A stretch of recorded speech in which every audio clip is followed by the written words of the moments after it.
Bonjour. I just finished my other video where I made a South Park OC because Marianne and Tweak fall in love, as shown here, to breathe some life into me again. And definitely should go look at that if you haven't, because it's not a girl verse video, so it's actually like good and there's some value in it. No offense to anyone who makes girl world content, including me. And I'm making the next one, already have that planned out, already started that, but unfortunately I have to draw. So that takes time. So I wanted to still put the effort into making a video and to finishing something. So I chose Amberlynn Reid because Amberlynn Reid was on a live recently and I thought it would be fun to react to it and give my perspective on the girl verse. Okay, let's begin. Let's begin. Where have I been? I don't know. I needed a break, y'all. I have to continue choosing sanity, I think. I have been healthily taking a break and I'm just so at peace with life right now and I'm happy. And like things that don't make me feel good, sometimes it takes a million tries over and over and over, but things that don't make me feel good, like you just have to say bye to those. And I think that's why you guys have been seeing so many breaks for me lately, because YouTube doesn't always make me feel good at all. But with strength and determination and all the love and support I get from so many of you, like that keeps me going, genuinely. And I love you guys so much for that, like from the bottom of my heart, truly. Okay, so some things to note. First one I want us to note is that YouTube does not give her good feelings. YouTube gives her bad feelings sometimes. So note that. And then also note... always make me feel good at all. But with strength and this determination and all the love and support I get from so many of you, like that keeps me going, genuinely. And I love you guys so much for that, like from the bottom of my heart, truly. And I want to believe you. And I want to believe you. But this is what you give us. Super hyped for Vlogmas. Any plans for specific vlogs? No, I'm literally, okay, this is my trailer for Vlogmas, okay? Hi guys.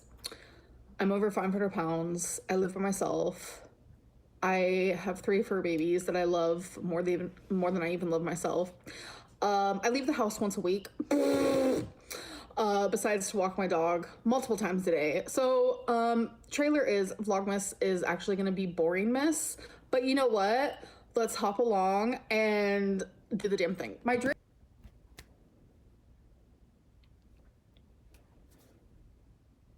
You love and appreciate us, but you're just like gonna give us boring mess instead of a interesting Vlogmas. And it's like, I don't think you do. The second thing is like YouTube gives her bad feelings, right? My dream job was actually always like for the last I don't know, 16 years, I wanted to be a YouTuber. Yeah. And then it happened. Okay, and that's great. Like, slay. I'm so glad that it worked out for you and that like you make an income off something that you wanted. Yay. She did put she made videos. She's made a lot of videos. She's a lot of content, and she's cultivated a sort of culture around herself that gives her money. Intentions vary, but either way, she gets money from YouTube. She's a YouTuber. Like that would be, I would say that's her occupation, her job. And you always dreamed of being it, which like slay, that's so cool. Like being a content creator, a great dream. What were you gonna give us again? I leave the house once a week. Besides to walk my dog multiple times a day. So, trailer is Vlogmas is actually going to be boring miss, but you know what? That does not show appreciation or living the dream of being a YouTuber. Like, you have nothing but time to do this because this is your full-time job and you live off of this and you maintain your lifestyle with this somehow. You get enough income from YouTubing to pay for your lifestyle. At least you're doing it thus far. And this is what you give us? Why do we watch you? Let's play. Let's see. Why do we watch Amberlynn Reid? If it makes you wet when people call you fat, bitch, where? If you're talking about my TikTok, the TikTok is When Strangers Call Me Fat, and it's the hit new song from Miss Taylor Swift, Actually Romantic, which was a diss track to Charlie XCX, and it's tasteless, and I hate it, but Miss Amberlynn Reid, she is like, it's actually romantic when strangers call me fat. my TikTok is very much giving sarcasm, as in, like, you cannot think that calling me fat, like, this day and age, is gonna make me feel bad about myself. So, what makes you not like YouTube? Because, like, fat phobia is something that she brings up often. What do you like about YouTube? Like, fat people are beautiful. I think you do. Amberlynn Reid might feel a little bit bad about it, but maybe she doesn't. And if people want to sit here and say, I don't know, maybe a video. Fat is unhealthy and maybe she wanted to make a video because she. Well, then next really time you see, like, way. the most beautifulest girl in the world smoking a cigarette, you can say the same thing. Like, doctors, heart doctors, cardiovascular doctors, they are what's the word? Like, questioned. I get it, girl. What is one thing that you would never do?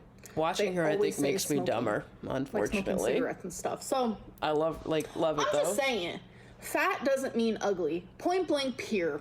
And I will never ever believe that. So when I made that TikTok, it was very much about body positivity, and I've always been about body positivity. Always. People get it confused because I'm not health at every size. That I do not believe. Okay, to me, two things.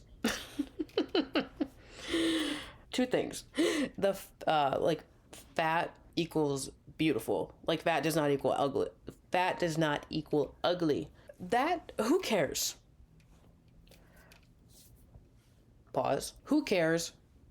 With the understanding that thinness is equated to pretty, which is equated to valuable in American, at least my culture, like, as in, like, the American culture, my culture, thinness is seen as valuable, essentially, which is pretty. Okay, we're back there. Back to understanding. So I understand why, if you think in binaries and also what culture reinforces, fat then equals not pretty, which equals not valuable. Notice how I didn't say invaluable. If you get it, you get it. And people will treat you differently when you're fat. I get it, girls. You think I don't get it? People will treat you differently when you're fat. I think that could be generally accepted if people looked at evidence and were like, yeah, okay. And I understand why you'd want to be pretty for social reasons, but you have bigger things to worry about. And that's not supposed to be a pun, and that's not supposed to be shady. But you have bigger things to worry about. Different elephants in your room to consider. I don't think pretty is that valuable to you at this time. And I don't think it should be. I don't think it should be that valuable to anyone, which is not the same as expressing beauty. Like, to express beauty, go ahead. Like, oh, I want to adorn myself with jewelry. I want to wear necklaces. I want to wear rings. I want to, like, have tattoos, like makeup, hair. Like, expressing yourself. That's cool. To align yourself with beauty. Great. To be pretty. Baby girl, anyone can be pretty with a fat wad of cash. Pretty is truly fickle and temporary. And you have to, it's better, I'll say, you don't have to do shit. It's better, I would say, to build a life around that. To accept that you may not ever be pretty. Being pretty is not, who cares? And healthy is a whole different conversation. And I don't think I'm qualified to have it.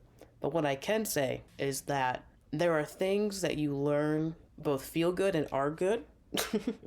Like eating whole foods and exercising and not spending all your time doom scrolling. Those are all what we would consider healthy. But there's also Pringles, which are mentioned in this live. That's why I'm thinking about them. There's Pringles, and there's Diet Coke and Pepsi, which I was going to say. Diet Coke also mentioned in this stream.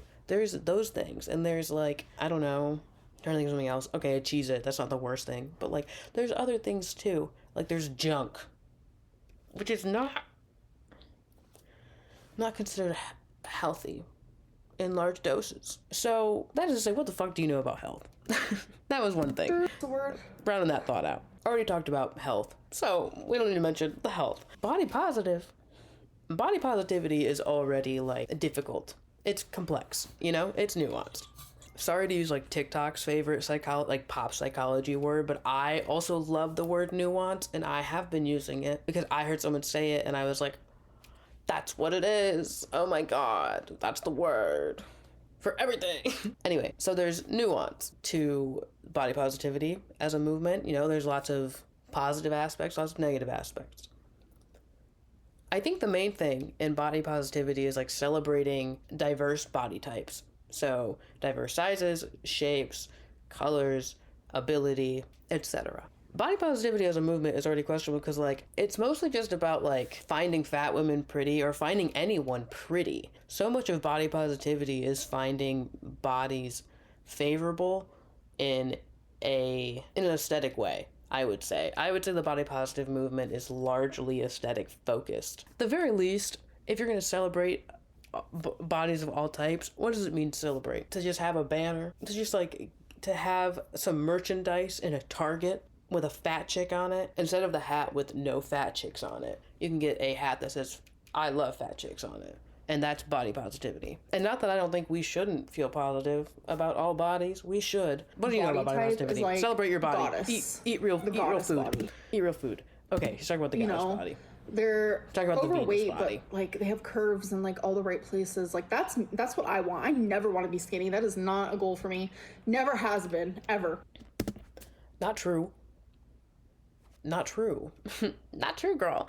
We have receipts. Your ex, Beck, has said that if you were skinny, you'd be in California.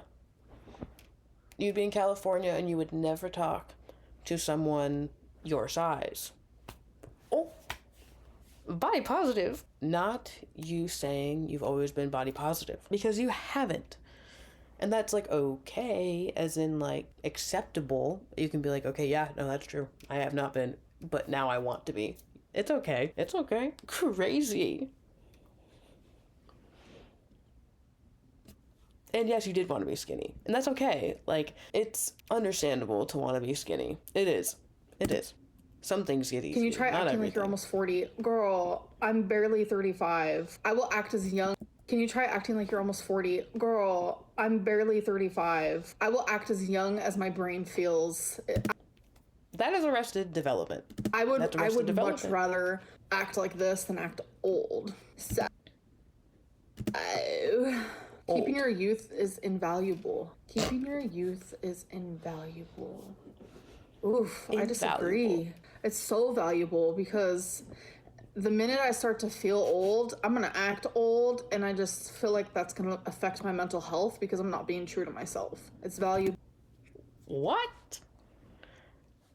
Okay, so let's ask ourselves, what is old? I think that the super chat meant mature. I think they meant you to like act your age.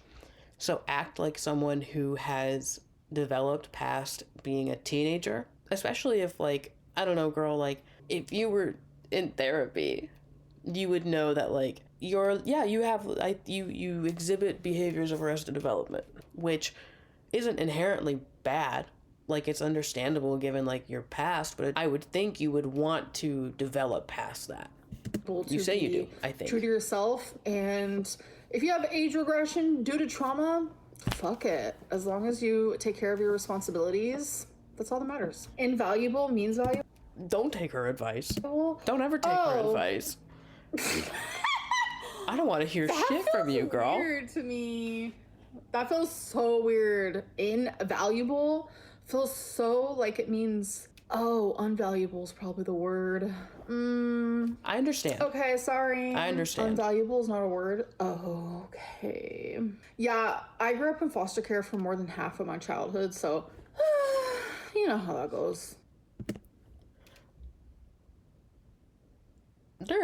there is something about her personality this season. Maybe it's just this live, but there is something about the persona she's putting on that I'm just like, it's maddening. Yeah, never take her advice. Not that you don't have valuable things to say, but what do you know about age regression? And maybe it's just like, oh, she's just like a space to be like, I accept you, and like you're like, it's fine. And like I like agree, like it shouldn't be demonized for practicing a coping mechanism. It should be understood and not treated as in like treatment. Like just but like treated like socially as well accordingly. You don't need to like, please don't get the electric chair, not like that. But yeah, like what do you know? What do you know about age regression? What do I know about age regression? Not shit. I don't know shit about age regression. Okay, the invaluable thing, it happens. We fuck up words. I went to school for English. Embarrassing. That's okay. We all fuck up on words because we are primates. We're animals. Okay? Speech is just like something we do, but it doesn't mean we're going to be the best at it. Okay, to misunderstand invaluable, whatever. But to just like to take it so personally. And I get it. I take shit personally. If someone were to be like critical, extremely critical of my things, first of all, I wouldn't watch it. I would not watch it. But like even a comment that was like super critical about them, I would think about it, Like I'd be like, oh fuck. Maybe like, oh god damn. And she just like, she can't take that blow. It doesn't seem like she can take that blow, which once again, I get. But it's just interesting because then she just deflects with like, I was in foster care. That doesn't mean that you still can't learn. You are sometimes interested in learning and other times it's like too personal. It's like, ugh. Like, I get it. Like, it can feel embarrassing. I have been embarrassed plenty of times, feeling like the stupidest person in the room. And in a lot of ways, in a lot of subjects, I am. There are plenty of things I don't know. But that's okay. Like, we can keep learning and we can keep growing. So, like, don't just get stuck in the, like, foster care. Like, and I get it. Like, I did not grow up in foster care. To my understanding, shit blows. I wish that was better. I really do. But you are a pretty fortunate adult now. I will say you're a pretty fortunate adult now, so you can make different decisions. Like, everyone's their own worst enemy. Like, you want to love yourself, and sometimes you do, but like, you're your own worst critique. Like, why is that? Imagine if you loved yourself enough to take your mental health seriously. I love psychiatrist Lynn. Like, well, I guess that's more like philosopher Lynn, Like, why are we our biggest critic? And I get her also saying critique, because in her head, she probably said critique, or she probably said critic, so I get it. Yeah, girl, like... Oh my god, I do. My mental health... The super chat asked, like, why... Like, I wish you loved yourself enough to fix your mental health. Yes, to fix your mental health. And then she's like, oh, I do. Girl, love is a choice every single second of every single day. I hate to break it to you. I hate to break it to you. You can't just be like, I bought myself a Culver's meal. Oh, Culver's. You can't buy yourself a Culver's meal and be like, and this was an act of self-love. Sometimes it is. Arguably.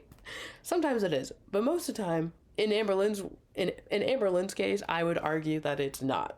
That it's an act of self-gratification. Of self-pacifying, honestly. You are pacifying yourself from any discomfort. Which...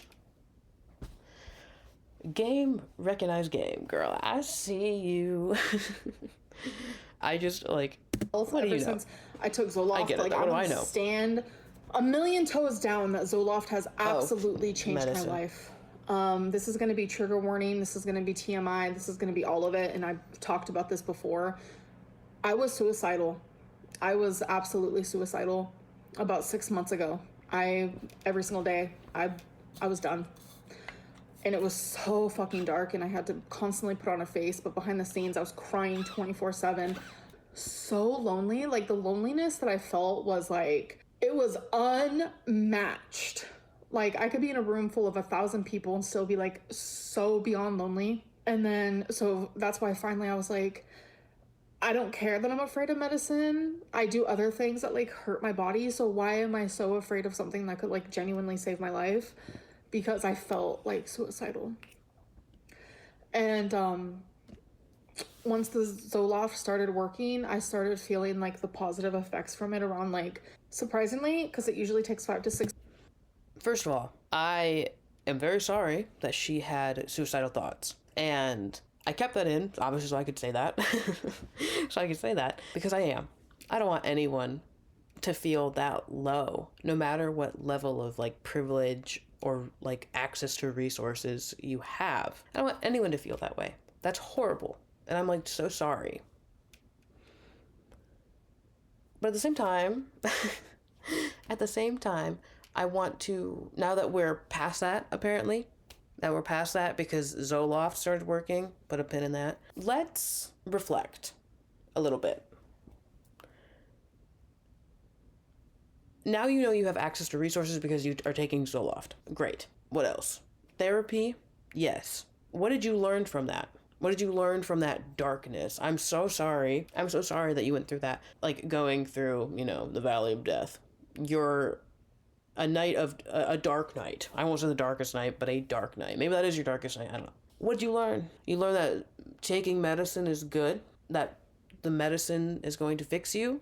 Weeks, I started feeling something around like week Is it? 4. And then now that I've been on it for months now, I don't miss a single time. I have that alarm set. I take it every single day on point. I do not feel that feeling anymore. So she doesn't feel that feeling anymore. So the feeling is satiated. Great. Yes. Now that means we have stability to do work. Great. This is my don't be afraid of medicine. It's not gonna fix you. Sometimes you need it. It can't fix you. I love you.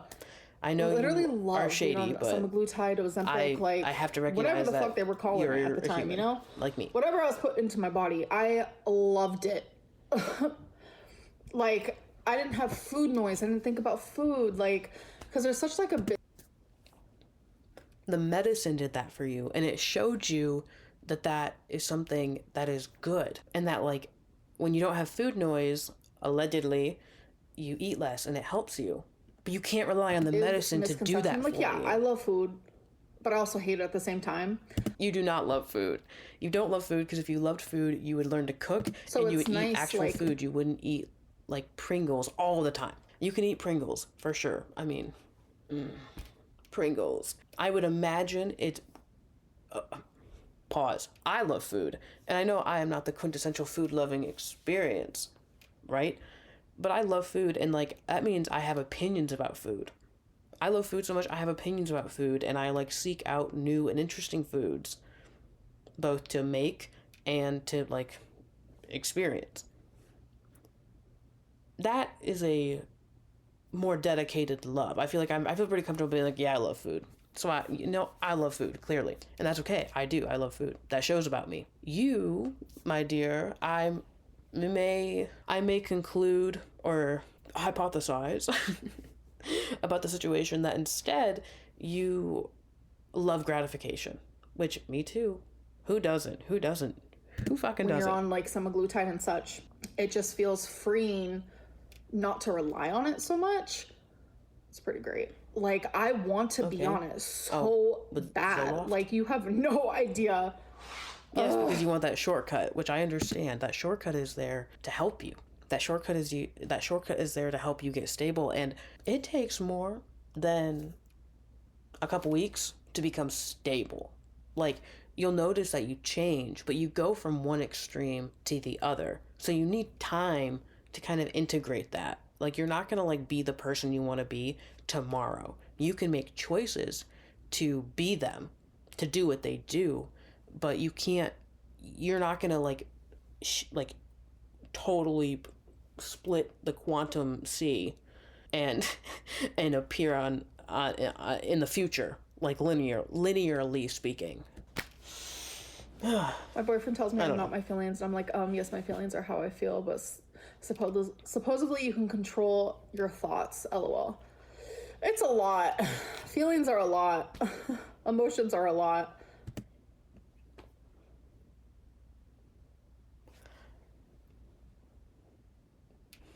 Okay, well, Super Chatter's boyfriend is right, and like that is, or correct to my knowledge, how I experience life. I don't know how like everyone experiences self development differently.